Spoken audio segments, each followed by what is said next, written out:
السلام علیکم ورحمۃ اللہ وبرکاتہ۔ آپ کا استقبال ہے غوث شیخ ٹی وی یوٹیوب چینل میں۔ آپ حضرات کی خدمت میں ایک درخواست ہے کہ جو لوگ ابھی تک ہمارے اس چینل کو سبسکرائب نہیں کیے تو اسلامی معلومات، اصلاحی بیانات اور دینی مسائل کے جاننے کے لیے سب سے پہلے ہمارے اس چینل کو سبسکرائب کریں اور ثواب کی نیت سے دوسروں کو شیئر کریں اور ہماری ہمت افزائی کے لیے لائک اور کامنٹ ضرور کریں۔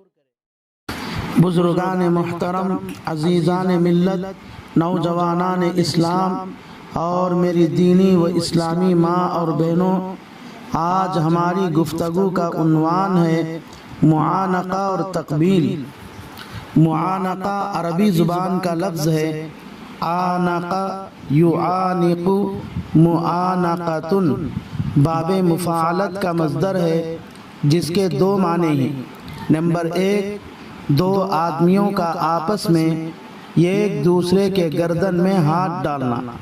نمبر 2، دو آدمیوں کا آپس میں ایک دوسرے کو سینے سے لگانا۔ تقبیل یہ بھی عربی زبان کا لفظ ہے قبل یقبل تقبیل، باب تفعیل کا مصدر ہے جس کے معنی ہی بوسہ دینا۔ شریعت میں اپنے مسلمان بھائی کو سلام مصافحہ کے بعد معانقہ کرنا یعنی اپنے سینے سے لگانا اور اس کے ہاتھ یا پیشانی کو بوسہ دینے کی اجازت ہے، کیونکہ سینے سے لگانا اور اس کو ہاتھ یا پیشانی پر بوسہ دینا اس سے محبت کی علامت ہے۔ خاص کر کوئی مسلمان سفر سے آیا ہو تو اس کو سلام مصافحے کے بعد اس سے معانقہ کرنا اور اس کے ہاتھ یا پیشانی کو بوسہ دینا جائز ہے، اور یہ عمل احادیث میں رسول اللہ صلی اللہ علیہ وسلم سے ثابت ہے۔ چنانچہ حضرت جعفر رضی اللہ تعالی عنہ ہجرت کر کے حبشہ چلے گئے تھے، لیکن پھر حبشہ سے لوٹ کر مدینہ آ گئے۔ اتفاق سے حضرت جعفر رضی اللہ تعالی عنہ جس دن مدینہ تشریف لائے اسی دن خیبر فتح ہوا تھا۔ حضرت جعفر رضی اللہ تعالی عنہ جب رسول اللہ صلی اللہ علیہ وسلم سے ملاقات کیے تو آپ صلی اللہ علیہ وسلم نے حضرت جعفر رضی اللہ تعالی عنہ کو اپنے سینے سے لگایا، یعنی ان سے معانقہ کیا اور ان کے دونوں آنکھوں کے درمیان بوسہ دیا اور فرمایا کہ آج میں خیبر کے فتح ہونے پر خوشی مناؤں یا جعفر کے آنے کی خوشی مناؤں۔ احادیث کے الفاظ بھی سماعت فرما لے۔ ان النبی صلی اللہ علیہ وسلم فالتزمہ وقبل ما بین عینیہ۔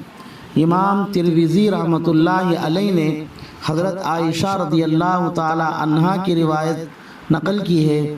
حضرت عائشہ رضی اللہ تعالی عنہا فرماتی ہیں کہ زید بن حارثہ جو مشہور صحابی ہیں اور رسول اللہ صلی اللہ علیہ وسلم کے منہ بولے بیٹے تھے، ایک موقع پر کسی غزوے یا سفر سے لوٹ کر مدینہ پہنچے تو اس وقت رسول اللہ صلی اللہ علیہ وسلم میرے مکان پر تھے۔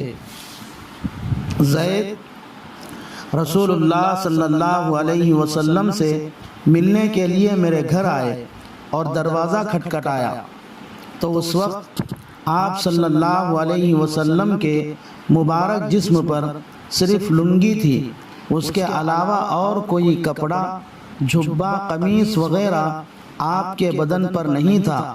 آپ صلی اللہ علیہ وسلم زید سے ملنے کے لیے اسی حالت میں باہر تشریف لائے۔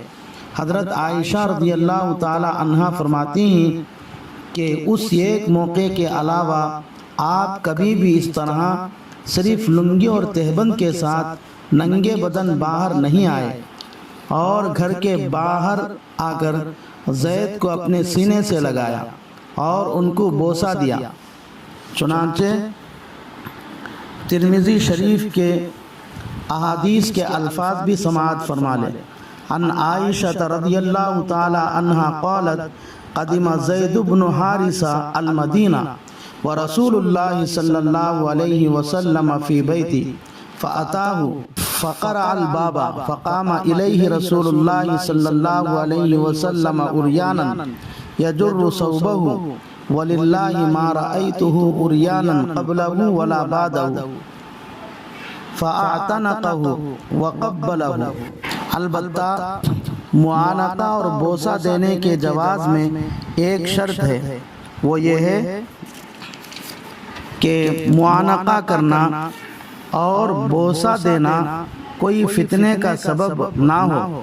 اسی طرح معانقہ کرنے اور بوسہ دینے کی وجہ سے کسی کو بدگمانی بھی نہ ہو، اور اگر معانقہ کرنے اور بوسہ دینے کی وجہ سے فتنے کا اندیشہ ہے، اسی طرح کسی کو بدگمانی ہو سکتی ہے تو مکروہ ہے۔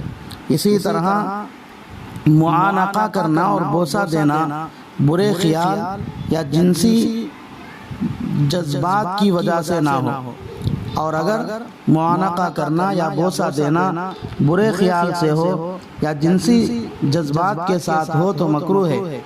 اسی طرح معانقہ بغیر کپڑوں کے ننگے جسم بھی نہ کرے، اور اگر بغیر کپڑوں کے ننگے جسم معانقہ کرنا مکروہ ہے۔ معانقہ کرنا اور بوسہ دینا ادب و احترام کی وجہ سے ہو، اور اگر معانقہ کرنے اور بوسہ دینے میں کسی دنیاوی غرض ہے تو بھی مکروہ ہے۔ علماء اور مشائخ اسی طرح پیر و مرشد کے سامنے زمین بوسی کرنا یا ان کے پیروں کو بوسہ دینا جائز نہیں ہے بلکہ حرام ہے۔